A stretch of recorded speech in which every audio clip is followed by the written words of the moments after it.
¿Y este tejido?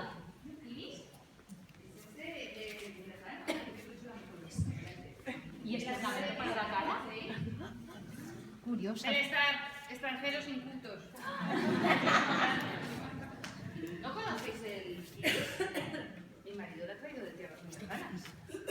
¿No? ¿Y las telas? Que las íberas tejemos con mucho afán y con unos colores muy hermosos. ¿No os parece? ¿No os gusta? ¿No queréis nada? Aquí no tenemos nada que hacer. ¿Me da la sensación? Bueno, Mejor. no tenéis nada que hacer, pero me habéis interrumpido. ¿Qué haces aquí? Bueno, veníamos a ver... Betuquine. Veníamos Te has perdido un poco. Sí.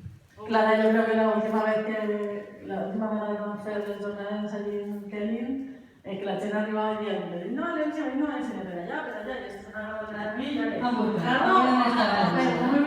Agárrate el carro. ¿Esto es Valencia? ¿Esta majal es Valencia? Y Arce queda cerca, ¿verdad? Es que íbamos a Arce a comerciar y Arce queda cerca. 30 kilómetros.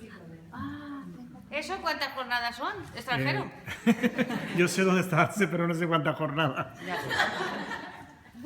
Bueno, Betuquine y Belestar Ai, son ai. dos de les habitants de Kelly. Kelly és un jaciment arqueològic que està ubicat en el caudet de les Contes i en el passat va ser una gran ciutat tan important que fins i tot coneixem el seu nom, perquè la majoria de les ciutats ibèriques no coneixen el nom.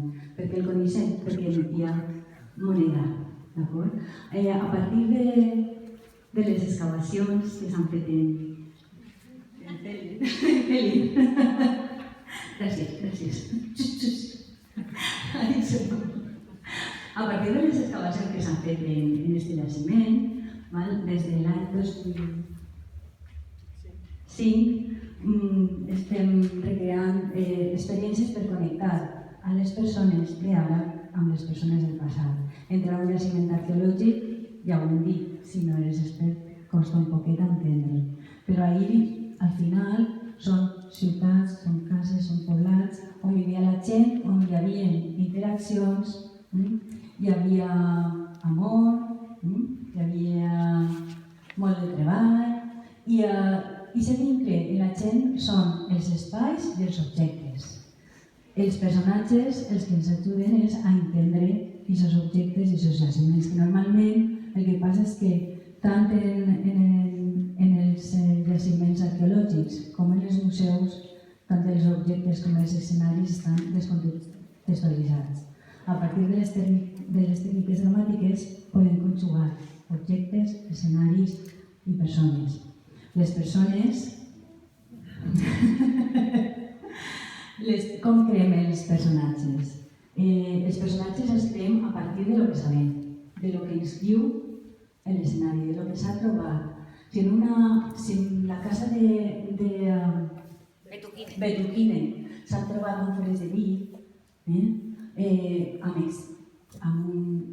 podem pensar que en aquesta casa, moltes àmfores de vi, no 4, moltes. Podem pensar que la persona que vivia en aquesta casa tenia un excedent amb el que podia comerciar. En la casa de Belestar, per exemple, hi havia peces de telar. Això vol dir que en aquesta casa se teixia. Podem crear un personatge que teixia. La casa de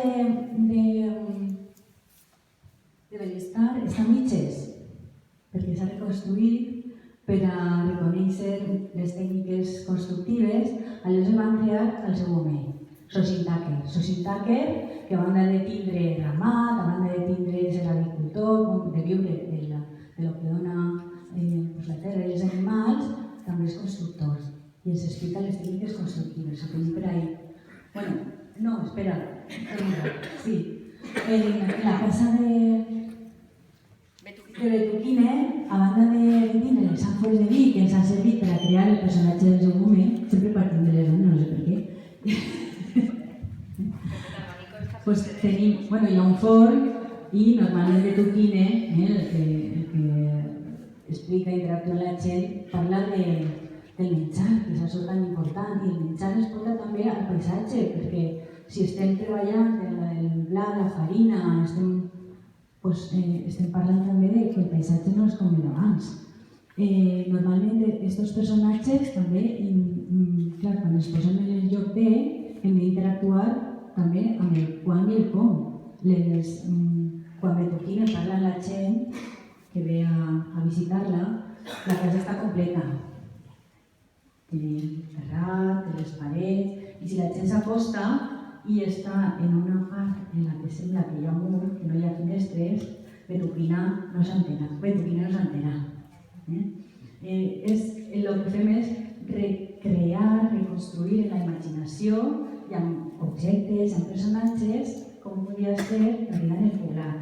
Hem parlat dels personatges, dels espais, però quines són les històries? Hi ha una part que ens interessa com a arqueòlegs, com a persones implicades en la difusió del patrimoni, que és la de contar, explicar el jaciment. Però hi ha una altra que és la de les històries, com viuria aquesta gent, com se relacionarien, quins rituals tindrien. I aquesta part ja és un poquet més d'interpretació, perquè ja ahir no tenim tants elements. En Kelly, al llarg de l'any, hem creat una sèrie de famílies, de personatges, i aquests personatges cada any ens expliquen un tema diferent. I després fem una recreació. En el primer cas tenim la boda d'Urcebas, el fill de Tardanico. No era mío, no era mío. Era del primer hijo de mi marido, Tardanico, yo soy joven. Tenen una història. I la filla de Belestar, se casaren. I representarem una boda. En què ens inspirarem per a representar la boda? Abans mos hem passat el Calatos. Aquest Calatos representa un desfile, una dansa, i en aquests Calatos, i també quan no tenim evidències físiques o escrites dels ibers, tenim els altres, els companys, els grecs i els romans, que són contemporanis. En aquest cas ens vam inspirar en un text que descriu una boda grega. Com que els ibers són el fruit de contactes amb grecs, fenicis, pensem, potser podríem representar com seria una boda ibera basant-se en una boda grega. I en això, sempre partint de l'evidència.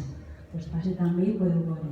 Què van fer? Reproduir el que podria ser el rapte d'una dona, perquè en realitat les bodes gregues eren així, que el novi anava a la casa de la nòvia i se l'emportava, amb el benefici de la família, no? En aquest cas sí. A Urqueva li han passat moltes coses. Se'n va anar a la guerra, va lluitar. No va morir el seu germà, Baixetas, i va representar també un funeral ibèric. D'ahir en tenim moltíssima més informació, perquè s'han excavat moltes necròpolis, sabem que s'incineraven, també sabem que normalment als guerrers se'ls soterrava amb les seues armes, a les dones se'ls soterrava en el seu aixòvar, i sí que tenim alguns elements més per a poder representar, i això és el que van fer un altre any. O representarem també la verema, la petjada del raïm. Cada any Kelly conta un aspecte diferent dels ibers. Partim de les evidències arqueològiques per a construir els personatges i per a construir les històries. Sempre, tot el que l'atrezzo, la història està basada en el que sabem en general i també en aquest jaciment. Altres històries que hem contat, van fer també un concurs de teixits, que qui ho va guanyar? Estava amanyat. La millor teixidora del poblat, la millor teixidora que damunt és on s'ha trobat peces de teler, que ens estan indicant que se feia aquesta activitat en aquesta casa. No m'enrotllo més.